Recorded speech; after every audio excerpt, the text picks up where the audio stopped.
Gibson acquiring Mesa Boogie.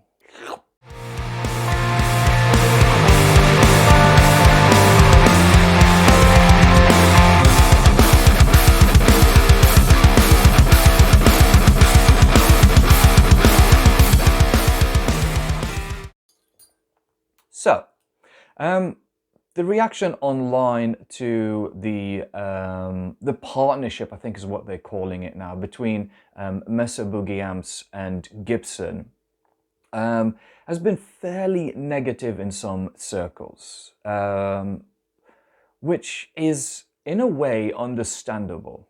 If we just roll back a little bit, like a few years ago, or a couple of years ago, Gibson announced its bankruptcy.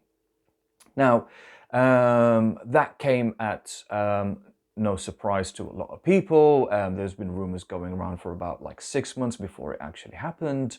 And, you know, a company going down with the sort of like declaring bankruptcy with the legacy that Gibson has and the assets that Gibson owns, okay, there's no way in hell that that brand was going to disappear, okay? Some companies announce they're going bankrupt, somebody buys them off, and, you know, that's it, gone, okay? Everything gets liquidated, for example, pay off all the debtors, and done. But with the legacy that Gibson has, okay, that's not going to happen. Now, the problem was with Gibson leading up to Gibson going bankrupt is there was a shift in focus. Gibson wanted to become a lifestyle brand. So for some companies that makes sense, okay, for, I mean, like if we look at Yamaha, for example, like Yamaha guitars, you've got your Yamaha pianos, you've got your Yamaha guitars, like synth-based acoustic guitars, motorbikes, and I had just any number of products that Yamaha sort of produces, okay? But that's something that's been happening over a long period of time. The same thing can be applied to Fender. Like you can actually say that Fender itself is a lifestyle brand, but that's been happening over a long period of time. So the way the previous CEO of Gibson decided to go around in doing that was to acquire various small businesses. In hindsight, that didn't work. At the time, it just seemed odd, but in hindsight, that didn't work. People were saying with like, I've never played a Gibson, like I'm not a Gibson aficionado, so I'm pretty much talking out of my arse here. But you know, people were saying that there were quality issues with some of the Gibson guitars. There were some of the ones that were produced, like the studios, for example, some of the ones that were produced at the custom shop, you know, and all that kind of stuff was building up and giving Gibson like a really bad name. But also at the same time, guys, if you remember, like Gibson previously did acquire brands and sort of they almost disappeared. Like for example, Trace Elliot. Now, for those of you that don't know Trace Elliot amps, okay, they at the moment they produce like really high quality bass amps, and they're absolutely fantastic. They sound amazing, okay. But they did produce guitar amps, and those guitar I played one. I used to own one. I owned a solid state one, which sounded brilliant, okay. Especially it was mainly like blues clean sort of thing, you know. I think it was kind of aimed at that sort of market, not heavy sort of gain, but sort of like blues and cleans and broken up sound. But it sounded amazing. Now, Gibson at the time acquired it, and they stopped making like guitar amps, and they made them focus on bass amp. And then another company acquired that. Forgot, I think it was PV acquired them. I'm not entirely sure on my history here, but you know. Big company acquires small company disappears or changes tact altogether, okay, and that's it. So understandably, like people were having a lot of issues with, you know, like Gibson is acquiring Mesa Boogie. Gibson is just going to Mesa Boogie, and that's it. Mesa Boogie are going to disappear, which is a, you know, it's understandable, but it's also sort of like a off-the-cuff negative reaction without people actually, first of all, reading the press release. Like, you know, the press release pretty much insists on that this is going to, like, Mesa Boogie is going to remain Mesa Boogie. You know, people were just reacting there and then, okay, you know, and they were basing this on the previous bad reputation of Gibson before they got acquired by a new group of people. They shifted the focus back onto like the legacy of Gibson, like how Gibson looks, how Gibson feels, the quality. I think they got rid of a lot of the lifestyle brand aspect of things. They did turn it around. Mentioning that, we've got to mention the elephant in the room, okay, which is play authentic. What happened there? You know, bad move. I think bad move in terms of Gibson, okay? Don't know what they were trying to do there. I don't know the why they're trying to do it. I don't know if they're still trying to do it. So for me, you know, the whole lawsuit thing, you know, like Gibson will never live that down. As long as there's the internet, somebody's going to bring that up. So the previous history of Gibson and the whole lawsuit thing, I think, contributed to a lot of negative reactions towards Gibson acquiring Mesa Boogie.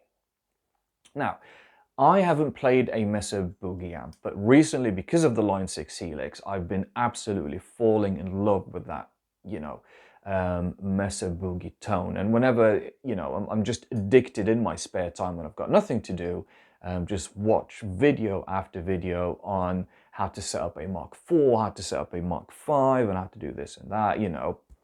The rectifier sound for me isn't what I like, but, you know, that rectifier sound just fueled the 90s. I mean, name a new metal band that didn't have a rectifier. So, you know, they're a really, really focused brand. Why did Gibson acquire Mesa Boogie? Gibson want to release their own range of amps, and instead of going through the expensive, lengthy, tedious process of setting up a factory, for example, getting people in, hiring R&D departments, hiring R&D guys, testing, all that stuff, finding factories around the world that would produce the amps for them. They just decided to basically find someone that would do the work for them. All that Gibson has to do now is just walk into Mesa Boogie's offices, which is what they've done already, and just say, here's some classic amps. This is an amp, by the way. Okay, or let's do this. So here's a classic amp, here's a classic amp, here's a classic Gibson amp, and we want to remake these amps. What can you do?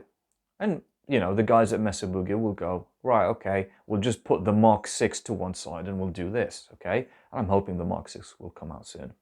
And it will just say at the back, designed by sort of like Mesa Boogie, or manufactured at Mesa Boogie, or it will have like a Mesa Boogie logo at the back of them or something.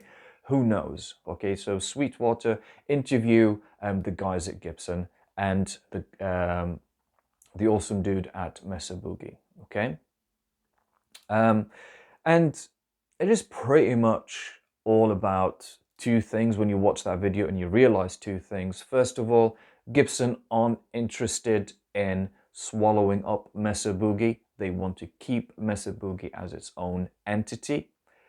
Two, Mesa Boogie will continue producing to Mesa Boogie standards. So they've pretty much, you know, Gibson has acquired Mesa Boogie, and they've just said, dude, just do your own thing, man. Just chill, do your own thing. You know, we'll let you do that. You know, I can't imagine Gibson just going ahead and going like, oh, we want to produce like a really high gain amp for all the metal players. I think they're just going to stay under that sort of Gibson legacy sort of banner out there, and just do like, you know, like your blues, your clean amp, your classic rock amps, maybe a high gain amp, but not something that will sound like Mesa Boogie. Of course not, because that's circuit and everything else. That's, you know, the Mesa Boogie legends on there.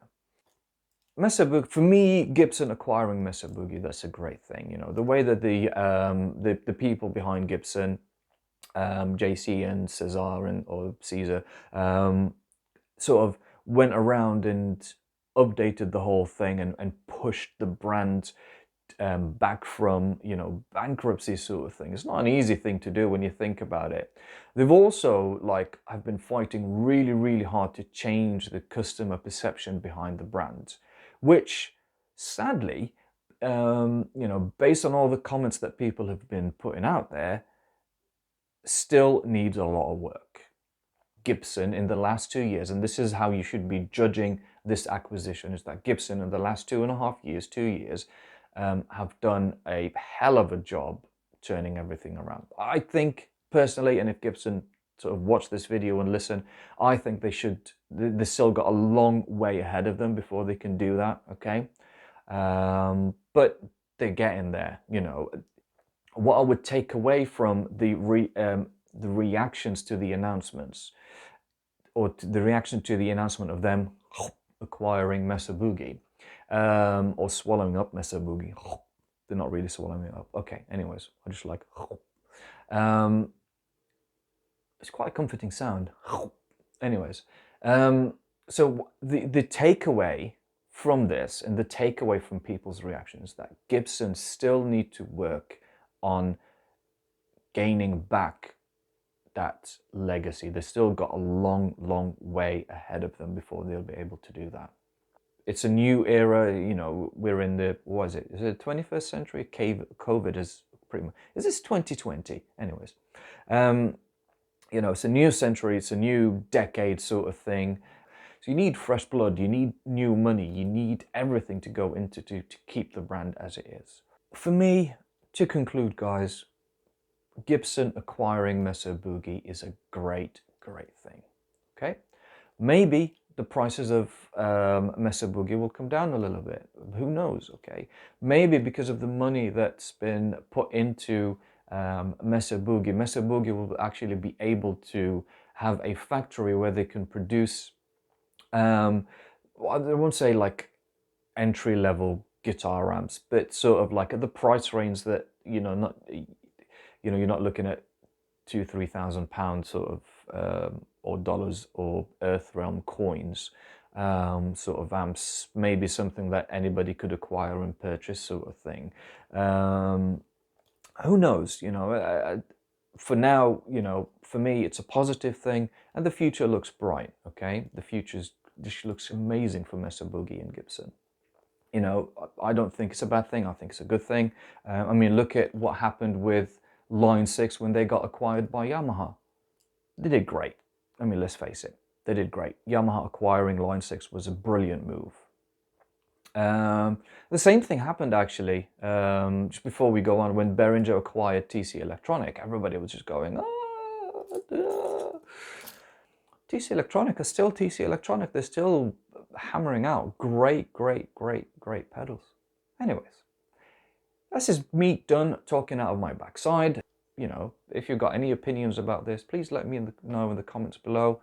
And find me on Facebook, Twitter, Instagram, all those kinds of places on there. And, you know, hopefully we'll see you in another video where I talk absolutely